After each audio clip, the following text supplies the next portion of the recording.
안녕하세요. 저는 30대 여성입니다. 요즘 코로나 때문에 밖에 잘 나가지 못하고 있어서 최근에 사연 유튜브 정말 많이 보고 있어요.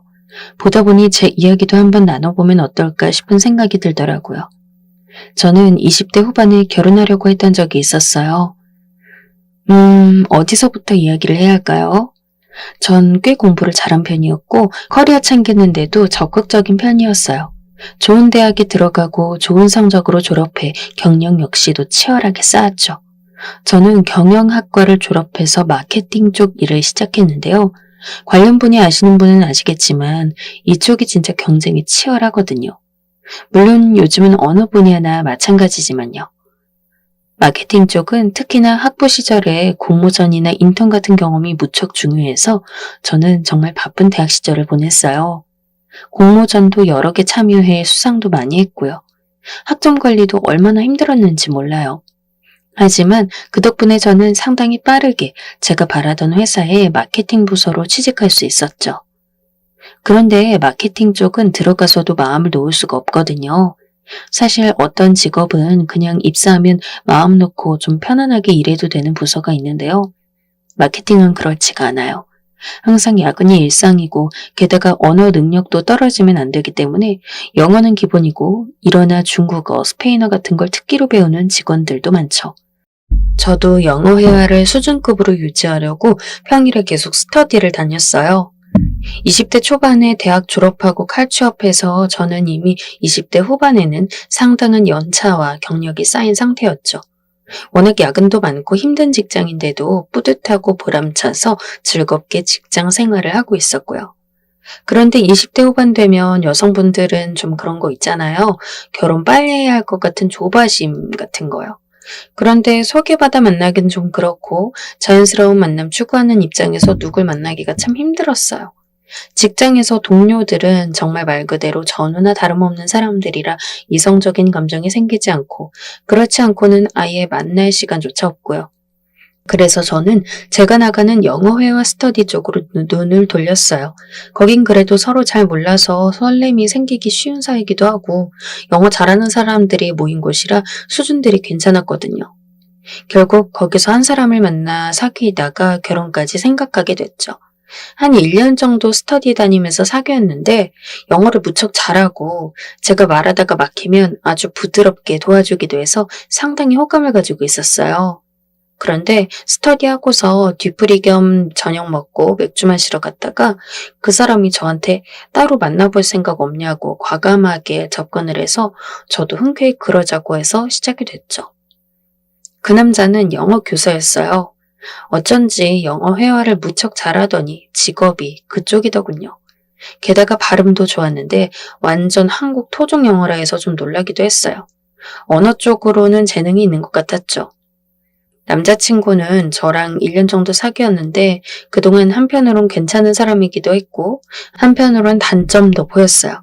일단 영어 교사라 그런지 문학이나 서양 문화에 굉장히 지식이 많고 식견도 넓어서 제가 배우는 게 참 많았죠. 대화를 해도 관심사가 겹치는 게 많아서 지루할 틈도 없었고요. 사실 사람끼리 사귀는데 대화 잘 통하는 거 엄청 중요하잖아요. 교사라 안정적인 직장이라 그것도 좋았고요. 물론 돈은 좀 못 벌지만 평생 퇴직까지 안정적으로 살고 연금도 나온다는 게 상당히 중요한 장점으로 여겨지긴 했어요. 사람 자체가 막 그렇게 돈에 째째하게 구는 스타일이 아닌 것도 좋았죠. 요즘 남자들 좀 그런 거 있잖아요. 여자랑 사귀는데 10원 한 장까지도 딱 반 갈라서 내고 데이트 통장 만들어서 쓰는 그런 사람들이요. 물론 지갑 사정에 따라 그렇게 할 수는 있지만 그래도 사귀는 사이에 누가 한 번 내면 다음번에 다른 사람이 내는 그런 식이 낫지 않나요? 제 남자친구는 그런 면에서 쿨했어요. 그냥 자기가 다 내겠다면서 너무 염려하지 말라고. 자기도 잘 번다면서 제가 지갑을 열려고 하면 말리곤 했죠. 그런 마음이 고맙고 미안해서 저는 꼭 2번에 1번은 내기도 했어요. 그런데 문제는 이게 좀 과하다는 거였죠. 돈을 벌이에 비해 너무 썼어요.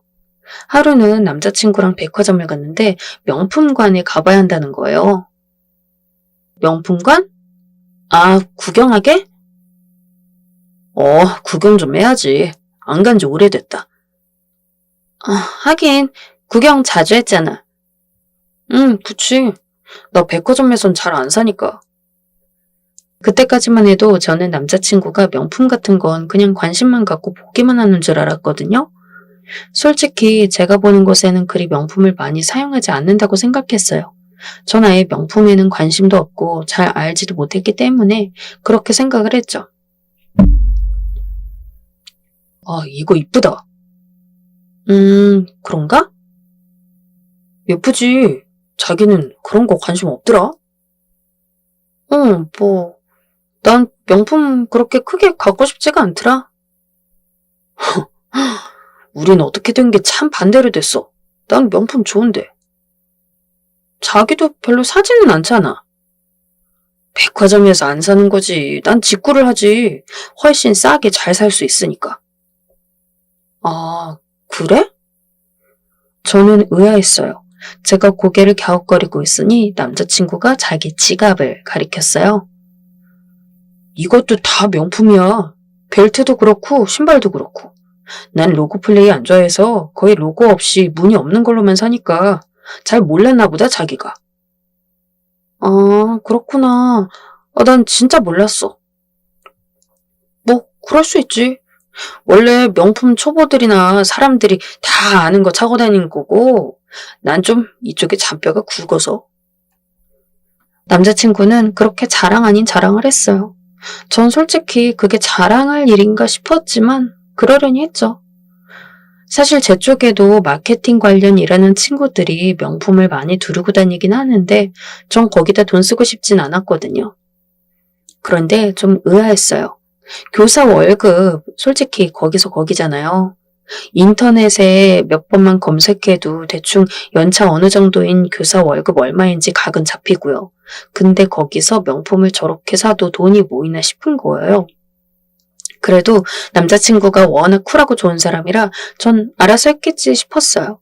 그리고 남자친구가 저렇게 쿨한데 저라고 너무 돈돈거리면서 얽매이는 거는 이렇게 좋은 사람과 못 사는 게 아닐까 싶은 생각도 들었고요. 그래서 결혼하기로 결정하고 남자친구가 자기 재정 상태를 오픈했을 때 그리 큰 충격은 받지 않았죠. 나 사실 모은 돈이 얼마 없어서. 얼만데? 3천 정도밖에 없어. 자기도 알잖아. 교사 월급 쥐꿀인 거. 사실 교사 월급이 쥐꿀이라고 할 정도는 아니죠. 그건 저도 알고 남자친구도 알았지만 뭐 이제 와서 그런 소리 해야 감정 싸움밖에 더 돼요. 솔직히 전 좀 어이는 없었어요. 아니 그래도 저 20대 후반, 남친 30대 초반인데 교사 생활 몇 년 해놓고서 3천이 다라니요. 그리고 그 자금 가지고서 저한테 청혼을 했다니 그것도 어이가 없었어요. 뭐 할 수 없지. 결혼하는데 돈이 다는 아니잖아 오빠. 그렇지? 역시 자기라면 그렇게 말해줄 줄 알았어. 뭐 모자란 돈은 내가 채워 넣어야지. 자기는 얼마 모았는데? 그런데 그때 모은 돈을 솔직히 오픈하기가 망설여졌어요. 인터넷에서 그리고 드라마에서 본 수많은 돈 문제들이 눈앞에 지나갔거든요. 결혼하면서 여자가 돈이 많아서 그거 가지고 남편이 질투하고 돈 뺏고. 하지만 남자친구는 1년 사귀면서 굉장히 성격이 좋았기 때문에 그걸 믿고서 그냥 솔직하게 말했어요. 3억 정도 있어. 와, 3억? 세상에, 내 10배네? 열심히 모은 거야. 자기도 알지만 나 돈 진짜 잘 안 쓰잖아. 그렇긴 해도 진짜 부럽다. 역시 대기업이 돈을 잘 주는구나. 남자친구는 되게 부러워했어요. 별다른 욕심내는 빛 없이 그냥 부러워만 하는 남자친구 얼굴을 보니까 제가 괜히 걱정했다는 생각도 들었죠. 괜스레 미래 의심하면서 이상한 상상한 게 미안하기도 했고요. 그래서 저희는 일단 결혼을 진행하기로 했어요. 그런데 사실 3억 가지고는 제대로 된 집을 요새 구하기 힘드니까 그게 걱정은 됐죠. 그리고 상견례 날이 다가왔어요. 저희는 서로 사귄 지 1년이 넘었지만 사실 서로의 부모님은 별 일이 없었죠. 예비 시부모님을 뵈어야 한다고 생각하니까 어쩐지 되게 긴장되더군요. 남자친구도 마찬가지인 것 같았고요. 상견례 날, 저희 부모님과 남자친구 부모님이 오셨어요. 그런데 예비 시부모님은 좀 이런 말씀 죄송스럽지만 차림새가 그리 좋진 않더라고요. 남자친구 말로는 예비 시부모님이 그냥 작은 사업하시는 분들이라고 했는데 그리 사업하시는 분들로는 보이지 않았어요. 저희 친정은 막 엄청나게 잘 살진 않지만 그래도 보통은 되는 편이었거든요. 저희 아빠는 일반 회사를 다니셨고 엄마는 가정주부셨지만 그리 쪼들리거나 하는 편은 아니었죠. 아빠 연세도 좀 있으셔서 회사에서 지위가 있으셨기 때문에 좀 차림새도 신경 쓰는 편이었어요. 그러다 보니 아무래도 겉보기에 좀 차이가 있더군요. 그런데 상견례를 하다 보니 겉으로만 차이가 있는 게 아니었어요. 예비 시부모님은 좀 어딘가 저희 집하고 안 맞더라고요. 예비 시어머니가 밑반찬으로 나온 잡채를 많이 드셔서 직원한테 저희가 리필을 해달라고 했거든요. 리필 정도야 할 수 있으니 괜찮아요. 그런데 그 리필이 한 번일 때 괜찮지. 이게 두 번이고 세 번이 되고 하니까 직원을 또 부르기가 민망할 지경이 되더라고요. 아시겠지만 상견례하는 식당은 따로 룸이 되어 있어서 직원들이 따로 음식을 갖다 주거든요. 좀 좋은 곳으로 잡았기 때문에 직원들이 아예 카트에다 따로 밀어서 갖다 주고 고기도 앞에서 구워주는 곳이었어요. 고기는 조금이긴 했지만요. 그런데 예비 시어머니는 별로 부끄럽지 않으신 것 같더라고요. 이게 고기는 더 먹으면 돈을 더 내는 거지? 네, 그렇죠. 그래, 그럼 이거 밑반찬으로 나온 거 그냥 무한리필 되는 걸 많이 먹어야 돼. 잡채가 그냥 시장에서 사면 얼마나 비싼지 아니? 빨리 먹어 너도. 새아가도 많이 먹으렴. 사부인도 얼른 드세요. 예비 시어머니는 더 먹어도 돈 안 내는 것 중에 제일 비싼 걸 많이 먹어야 한다면서 꾸역꾸역 잡채를 드셨어요. 밥은 많이 먹어도 돈이 별로 안 된다면서요. 솔직히 좀 창피하기도 했고 왜 저러시나 싶은 생각도 들었죠. 시아버지는 그걸 보면서 눈을 찌푸리고 왜 그러냐고 한 소리를 했어요. 이 사람이 정말 굶었어? 왜 이렇게 없어 보이게 먹어? 아니, 왜요? 이렇게 좋은 식당에 올 일이 우리가 뭐가 얼마나 있다고. 에이, 아무리 그래도 그렇지. 없어 보이게. 예비 시아버지는 불쾌한 얼굴로 시어머니를 탓했지만 시어머니는 멈추지 않았어요. 결국 잡채 리필만 식사 끝날 때까지 거의 7번은 한 것 같아요. 나중엔 민망하고 부끄럽더라고요. 집안도 너무 점잖으시고 새아가도 너무 예쁘고 우리가 참 감사합니다. 아니에요. 모자란 딸아이 앞으로 잘 부탁드립니다. 상견례가 거의 끝나갈 무렵 시부모님과 저희 친정 부모님이 예의상의 인사를 나누셨어요. 그런데 엄마가 아무래도 걱정되시는 듯 한마디 덧붙이셨죠. 그저 귀하게만 자라서 모르는 게 많아요. 잘 가르쳐 주세요. 그러니까 거기에 시아버지가 이렇게 대답했어요. 걱정 마십시오. 새아가가 밖에서 일하느라 아무것도 모르는 것 같긴 하지만 저희가 잘 가르치고 교육 잘 받으면 앞으로 좋은 며느리 될 겁니다. 그런데 그 말투의 뉘앙스가 되게 기분이 나쁘더라고요. 저희 부모님도 그렇게 느끼셨는지 얼굴 표정이 확 굳으셨고요. 뭔가 제가 가정교육을 되게 못 받았다, 며느리로서 기본이 안 되어 있다 이런 식이었어요. 예비 시아버지는 자기가 무슨 말을 한 건지도 모르는 건지 점잖은 얼굴을 하고 앉아 계시더라고요. 그래서 상견례 다녀오고 나서 마음속이 좀 복잡했어요. 그런데 결혼을 물을까 이런 정도는 아니었고요. 그냥 앞으로 저 시부모님이랑 엮이는 거 골치 아프겠구나. 그 정도의 감정이었죠. 저는 정말 남자친구 하나만 보고 결혼하는 거니까요.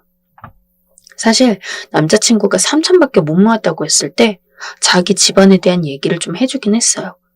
부모님이 좀 돈이 없으신 편이라 그걸 보충해드리느라 자기가 번 돈을 많이 들였다고요.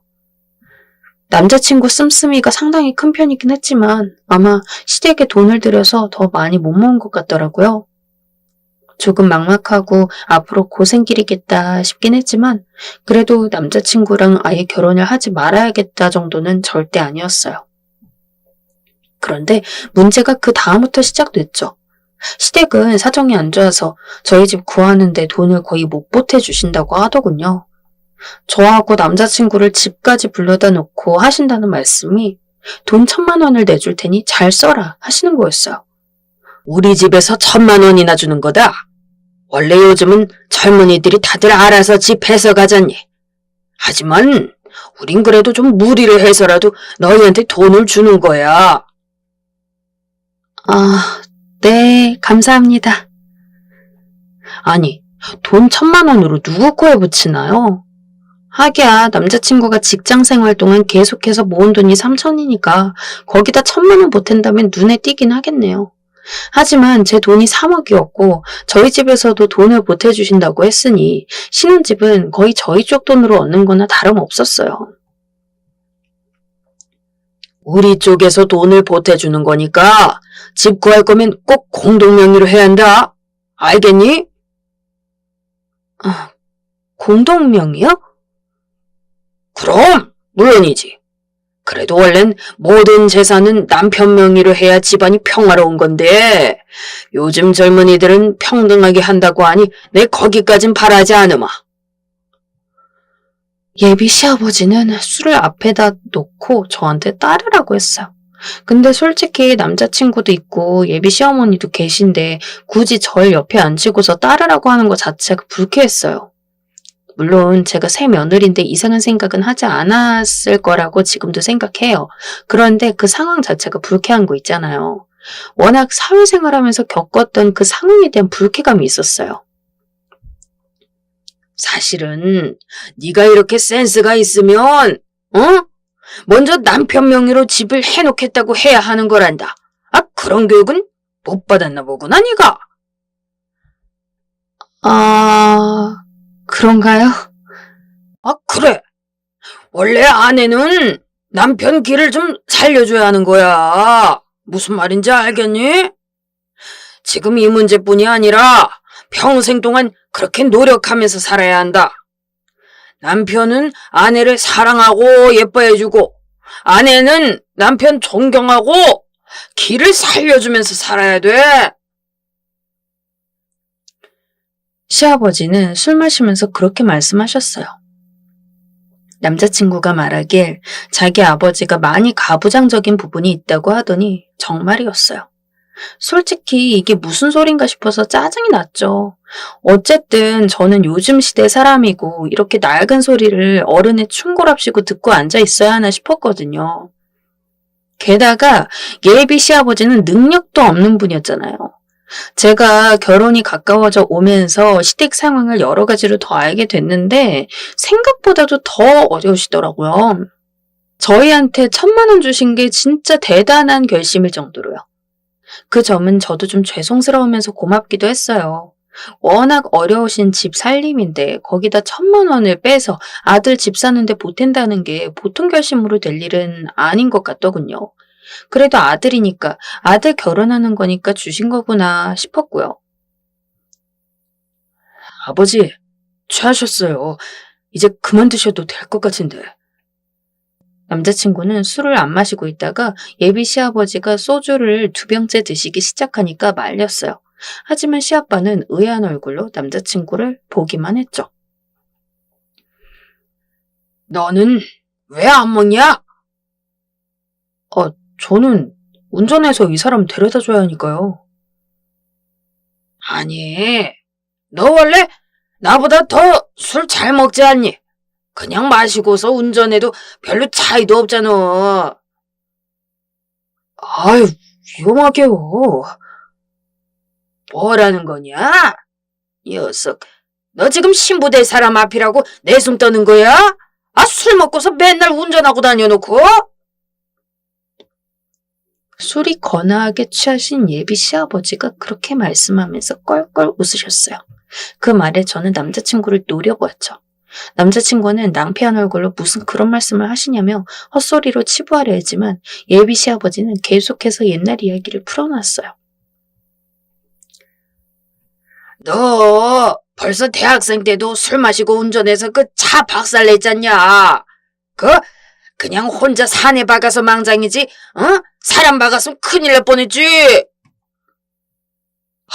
아버지, 무슨 그런 말씀을.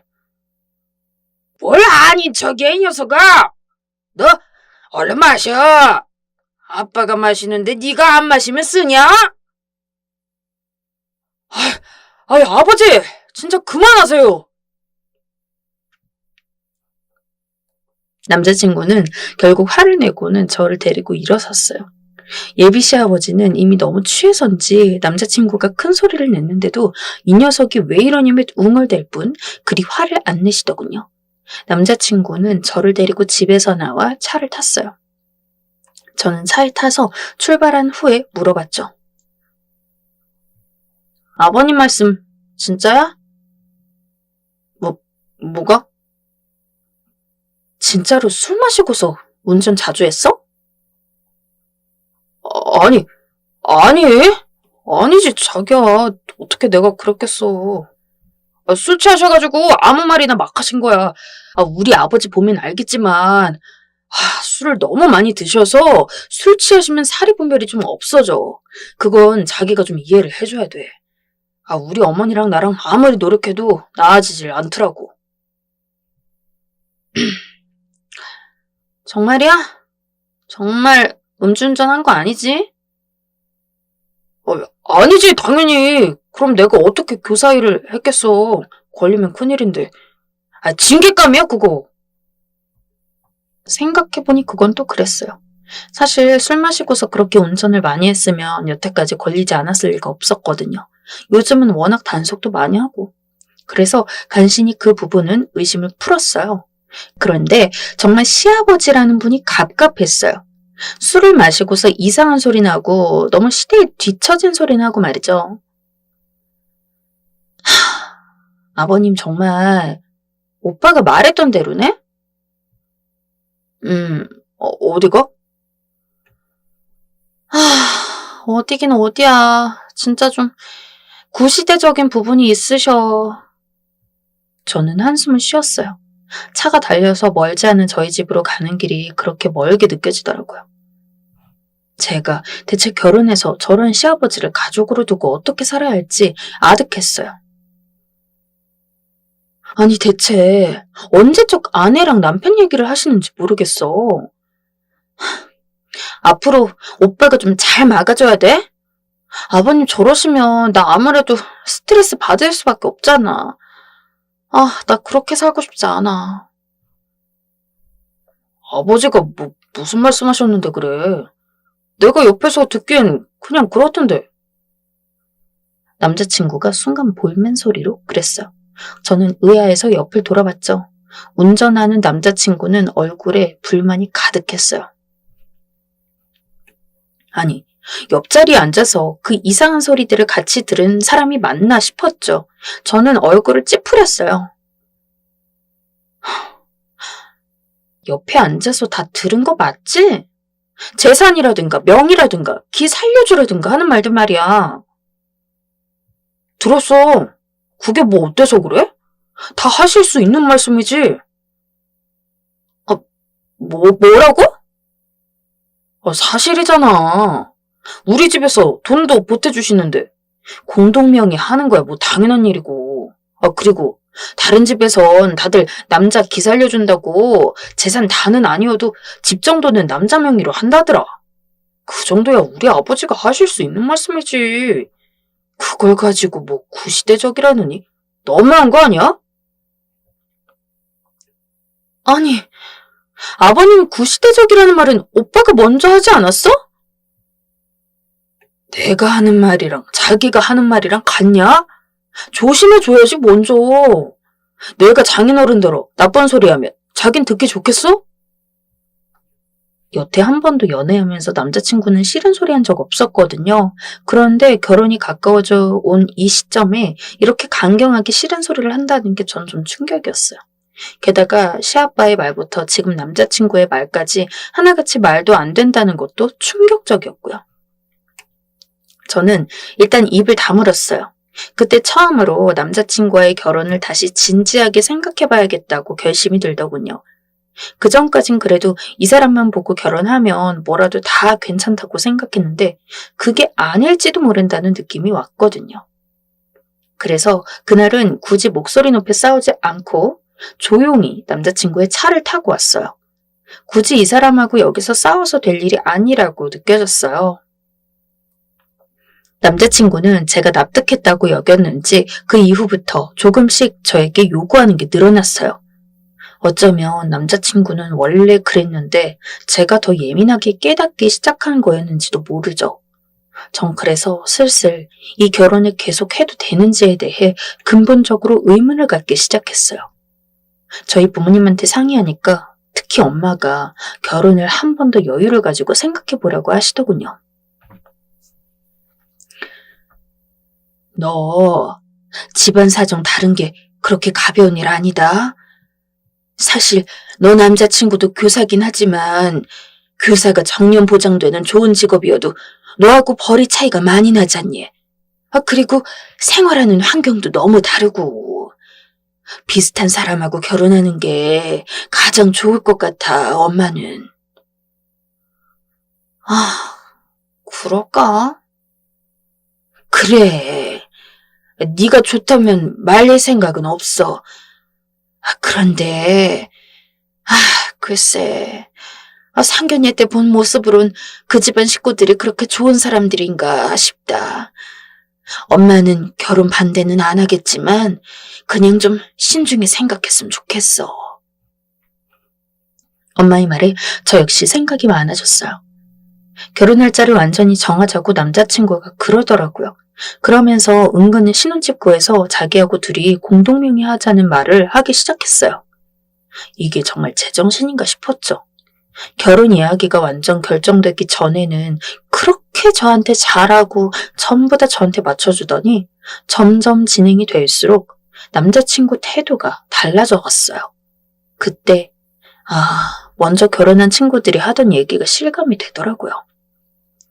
결혼 전 남자친구와 결혼 후 남편은 같은 사람으로 생각하면 안 된다던 그 말들 말이죠. 그런데 이렇게 제 마음이 복잡한 가운데 한 가지 큰 사건이 더 터졌어요. 제가 거의 집의 대부분을 해가게 되었잖아요. 그러니까 아무래도 제가 아무리 열심히 돈을 모으고 저희 집이 좀 형편이 낫다 하더라도 무리가 가긴 갔단 말이죠. 아직 집 계약도 하기 전이었지만 여러 군데 마음에 드는 곳을 둘러보고 나니까 너무 힘들 것 같더라고요. 그래서 남자친구한테 다른 건 최대한 간소화를 하자고 했어요. 남자친구는 그 이야기를 듣더니 그냥 선뜻 그러자고 하더군요. 사실 본인한테도 좋은 일일 테니까요. 혼수며 예단이며 서로 오가는 게 줄어들어야 남자친구도 감당해야 한다는 부담이 줄어드는 건 당연했어요. 저희 부모님도 아쉽지만 어쩔 수 없다, 사정에 맞춰서 하는 거다 라는 입장이었고요. 사실 저희 부모님이 나머지는 알아서 해준다고 하셨지만 저는 저희 친정에 벌써부터 그렇게까지 부담을 드리고 싶진 않았어요. 그런데 이제 문제는 시부모님이었죠. 특히 시아버지요. 시아버지는 저희가 이런저런 것들을 다 간소화해서 최소한으로 하기로 했다는 말을 듣고 별로 안 좋아하셨어요. 되게 대놓고 왜 그걸 줄이냐는 듯한 말투로 저희를 불러다 놓고 꼬지람을 하셨죠. 너희는 말이다, 응? 겨우 돈 모자라다는 핑계로 일륜지 대사의 절차를 그렇게 너희 멋대로 줄이는 거 아니다. 어쩜 이렇게들 생각이 모자란 게냐? 하지만 아버지, 저희가 집에 좀 돈을 많이 드릴 것 같아서요. 혼수랑 예단은 최소화하는 게 맞을 것 같다고 둘이 같이 상의해서 결정했습니다. 그걸 왜 너희 둘이 결정을 해? 예비 시아버지가 아주 펄쩍 뛰시더군요. 그런 큰일은 너희 둘이 결정하는 게 아니다. 당연히 어른들 모시고 의견 듣고 그 다음에 결정해야지. 하지만 아버지, 어쨌든 저희가 결혼은 해야 하고 빨리 집 마련도 해야 하는데 현실적으로 돈이 모자라고 그래서. 또 돈 타령이구나. 우리 집에서 1,000만 원이나 지원해줬잖니. 설마 그 나머지 돈도 너희 힘으로 마련 못할 만큼 능력이 없는 거냐? 아니요. 그건 아니지만요. 남자친구는 쩔쩔매면서 시아버지한테 변명했어요. 그래도 이제 본인도 결혼을 하고 집을 마련해야 한다는 마음이 있어서인지 최대한 시아빠한테 항변하긴 했지만 시아버지의 원래 성격이 말을 굉장히 윽박지르듯이 하는 편이라 그런지 먹히지를 않더라고요. 너희 혼수는 모르겠는데 예단은 해야 한다. 예단이요? 그래. 그래도 시애비한테 벤츠 한 대 정도는 해줘야 하지 않겠니? 저는 순간 제 귀를 의심했어요. 너무 태연하게 진짜 벤츠를 달라고 하시더라고요. 저는 이런 말을 들으리라고는 상상도 못해서 너무 당황스러웠어요. 남자친구도 마찬가지였는지 눈을 크게 뜨고서 휘둥그레지더군요. 아버지, 아무리 그래도 벤츠는... 왜? 안 되는 거냐? 안 될 이유가 뭐가 있어? 응? 벤츠가 뭐 얼마나 한다고? 우리가 1,000만 원이나 보태줬잖니? 하지만 아버지, 벤츠는 1,000만 원 가지고는 못 사는데요. 그게 무슨 소리냐? 만약 모자라면 너희가 보태서 사면 되는 거지. 어디 비용 이야기를 예단하는데 애비한테 해. 시아버지는 도리어 남자친구를 혼내셨어요. 저는 너무 어처구니도 없고 대체 이 집안이 나한테 뭘 바라는 거지? 싶더라고요. 돈이 모자라면 그냥 어디서 변통해서 치르면 되는 거다. 어차피 나중 되면 다 벌어서 갚고 목이 돼 있어. 니들 일륜지 대사 치르면서 주변 어른들한테 하는 거에 인색하게 하면 나중에 그거 다 화로 돌려받는다. 그거 명심해둬라. 시아버지는 도저히 좋은 말로는 안 들리는 말씀을 하셨어요. 아니, 이게 어른이 하실 말씀인가요? 이제 막 결혼해서 새 출발하려는 사람들한테 나중에 화로 돌려받을지도 모른다는 말씀은 거의 저주나 다름없잖아요. 남자친구도 당황하고 전 너무 황당해져서 그날은 그냥 아무런 말씀도 드리지 않았어요. 시아버지는 계속 저랑 남자친구한테 번갈아 가면서 예단으로 벤츠를 준다는 확답을 받으려고 구셨지만 저희는 입을 다물었죠. 사실 남자친구가 거기다 대고 뭐라 할 수 있는 처지도 아니었어요. 본인 돈은 3천에 시댁에서 지원해주신 1,000만 원 뿐이었으니까요. 시아버지한테 벤츠를 만약 드린다고 하면 남자친구가 모은 돈은 죄다 예단으로 빠지는 거였어요. 그러니까 당연히 그 돈을 저희 집에서 지원해주길 바라는 수밖에 없었던 거죠. 저는 너무 황당해서 일단은 집에 가서 생각해 본다고 하고 남자친구와 헤어졌어요. 남자친구도 너무한 게 은근히 자기 아버지 말을 들어주길 바라는 눈치더라고요. 왜 보면 알잖아요. 전 그래서 집에 가서 한참 고민했어요. 엄마 앞에 가서 일단 그날 있었던 일을 다 털어놓고 고민을 시작했죠. 하지만 당연히 시아버지한테 예단으로 벤츠를 줄까 말까 하는 고민은 아니었어요. 엄마가 정말 불이라도 뿜을 것처럼 화를 내시더군요. 뭐? 벤츠? 너희 아빠도 벤츠 안 타고 다닌다. 회사에서 그래도 지위도 높은 양반이 국내 차 타고 다니는데 사정도 별로 좋지도 않은 양반이 지금 며느리 될 사람한테 벤츠를 얻어서 타겠다는 거야? 그러게 말이에요. 나 진짜 너무 어이가 없어서. 제가 대기업에서도 마케팅 부서고 나름대로 경력이 알차게 쌓인 편이라서 연봉이 또래에 비해 상당히 높은 건 사실이었어요. 저보다 나이 많은 남자친구보다도 당연히 높았죠. 남자친구는 교사였고 어차피 월급은 거기서 거기잖아요. 너 연봉 높은 거 알고 그러는 거 아니니? 그것도 그렇고 우리 집이 상대적으로 여유 있는 거 아는 것 같아요. 그래서 저러는 거야. 아휴, 세상에. 아니 뭐 이런 집안이 걸린다니. 엄마는 한숨을 푹푹 쉬셨어요. 상견례 때부터 이상하긴 했다. 너희 예비 시어머니 자리 이상하게 잡채만 퍼먹으면서 몇 번을 리필시켰잖니. 아휴, 너무 궁상맞게 굴면서 그게 당연한 것처럼 뻔뻔하게 행동하니까 뭐라고 하지도 못하겠더라. 아, 사실 엄마 너무 쪽팔려서 죽을 뻔했어. 아, 사실 나도 그랬어, 엄마. 진짜 왜 저러나 싶었다니까.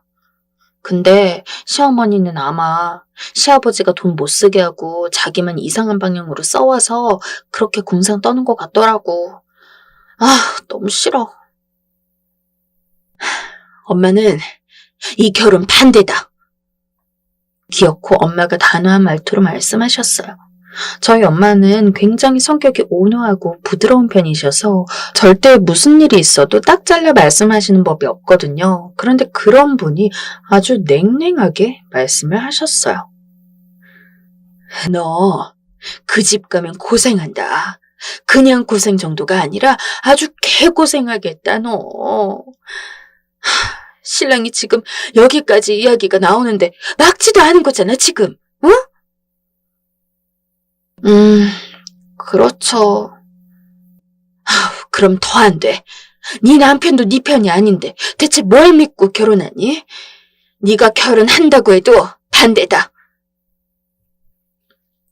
저는 한숨을 쉬었어요. 아마 아빠한테 말씀드려도 똑같은 반응일 게 뻔했죠. 사실 제정신인 사람이라면 누구나 그랬겠죠. 다음날 남자친구가 또 시아버지가 부른다면서 절 불러내더라고요. 이번에는 집 근처 카페로 가자고 했어요. 제가 더 이상 그 집안하고 엮이고 싶지 않은 기분이 강해서 아예 시댁까지 가고 싶지도 않더라고요. 제가 시댁 못 간다고 지금 집에서 많이 벗어나고 싶지 않다고 차갑게 말하니까 남자친구가 뭔가 불안한지 안절부절 못하며 왜 그러냐고 하더군요. 대답 안 하고 그냥 모르겠으니까 만나고 싶으면 시아버지를 모셔오든지 아니면 그냥 조용히 있으라고 했어요. 그랬더니 이 속없는 인간이 정말 자기 아버지를 모시고 저희 집 근처 카페까지 왔더군요. 아무래도 본인이 생각하기에도 자기 아버지 요구가 너무 엄청나니까 아무래도 이야기 나눠보고 다시 문제를 봉합하려고 한 것 같았어요. 하지만 저는 이미 마음 정한 상태였고 예비 시아버지 역시도 고집이 장난 아닌 사람이었거든요. 예비 시아버지는 카페에서 제가 자리에 앉자마자 또다시 심술궂게 말을 쏟아내기 시작했어요. 너 왜 집에 안 오고 시애비를 여기까지 불러내는 거냐? 아직 결혼도 안 한 애가 아주 너무하구나. 응? 네가 우리 집 딸이었으면 내가 단단히 꾸중했을 거다. 아, 네. 대답도 제대로 해라. 어른 앞에서 다리 꼬고 앉는 게 어디 있어? 예비 시아버지는 여전히 꼰대 같은 소리만 늘어놓고 있었어요. 남자친구는 제 눈치를 보면서 아버지를 말리려고 했지만 시아버지는 여전히 이상한 소리를 했어요. 예단으로 줄 벤츠는 알아본 게냐? 벤츠요? 정말 어처구니가 없어서 웃음이 나왔어요. 제가 어이가 없어서 웃는데 그걸 진짜 웃는 걸로 착각했는지 시아버지가 얼굴이 밝아지면서 이렇게 말했어요. 그래, 알아봤나 보구나. 아, 잘했다. 저는 대답할 기운도 없어서 그냥 입을 다물었어요. 대신 얼굴 표정이 싸늘해지기 시작하니까 남자친구가 뭔가 잘못됐다고 느꼈는지 움찔했어요. 남자친구는 자기 아버지를 말리려고 했지만 그 양반은 기어코 그러더군요. 내 평생 소원이 외제차 타는 거다. 그러면서 꿈꾸는 것 같은 눈이 되더군요. 벤츠가 얼마나 근사하냐? 응? 아, 내가 자식 잘 둬서 그래도 벤츠 한 대 타게 되는구나. 가능하면 그거 빨리 구입해라. 그거 신차는 한참 기다려야 한다면서? 네, 봄에 동창들 만나러 갈 때 타고 가야 하니 말이다. 저는 너무 어처구니가 없어서 크게 웃었어요. 남자친구는 제 인상이 심상치 않다는 것을 깨달았는지 급히 자기 아버지를 막으려고 했지만 이미 늦었죠.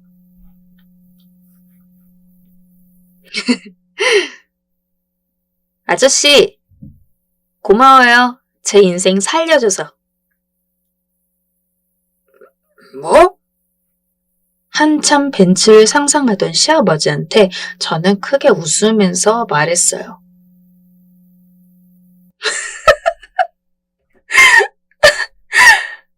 고맙다고요, 아저씨. 아저씨? 너 그게 무슨 말버릇이냐? 파혼하니까 이제 아저씨죠.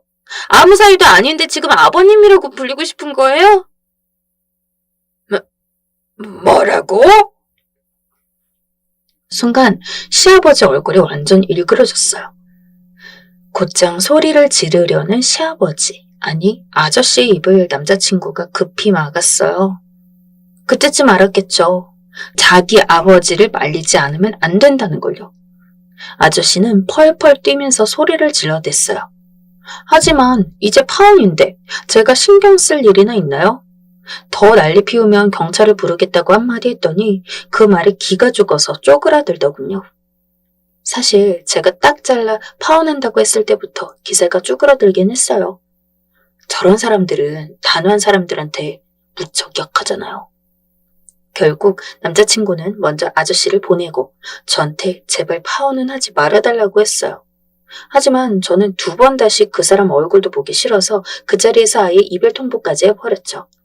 그 후로 정말 질기게도 연락하고 들러붙었지만 결국 완전히 헤어졌어요.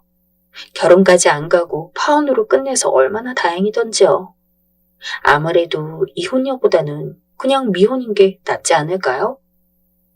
제 이야기는 여기까지입니다. 즐겁게 들으셨으면 좋겠어요.